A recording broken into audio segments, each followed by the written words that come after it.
Hello friends, your study চ্যানেলে তোমাদের সবাইকে স্বাগত জানাই। তো ফ্রেন্ডস, আজকে আমরা ম্যাথমেটিক্সের কেমন করে 2 ডিজিটের মাল্টিপল করতে হয় ওই ট্রিক্সটা শিখবো। তো ফ্রেন্ডস, আমি লিখেছি কত না 16 আর 14। 16-14কে আমরা কেমন করে গুণ করবো। 6×4 = 24 কত হয় 4।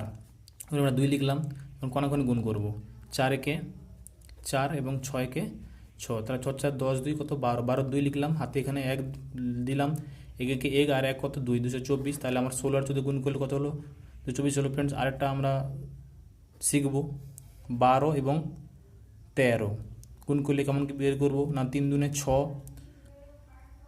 3 একে 3 উপরে লিখবো, 2 একে 2 উপরে লিখবো, তাহলে 3 2 কত হয় 5, একে কত হয় 1, মানে 156। তাহলে আমরা 12 13 গুণ করলে কত পেলাম 156 পেলাম। তো ফ্রেন্ডস, এরকম ক্লাস তোমরা পেতে হলে আর আমার চ্যানেলটিকে প্রচুর সাবস্ক্রাইব করো এবং প্রচুর বন্ধুদের মধ্যে শেয়ার করো, কমেন্ট করো এবং লাইক করো। তো ফ্রেন্ড, নেক্সট ক্লাসে আমরা আরও শর্ট ট্রিক্সের কিছু ফর্মুলা নিয়ে আসবো।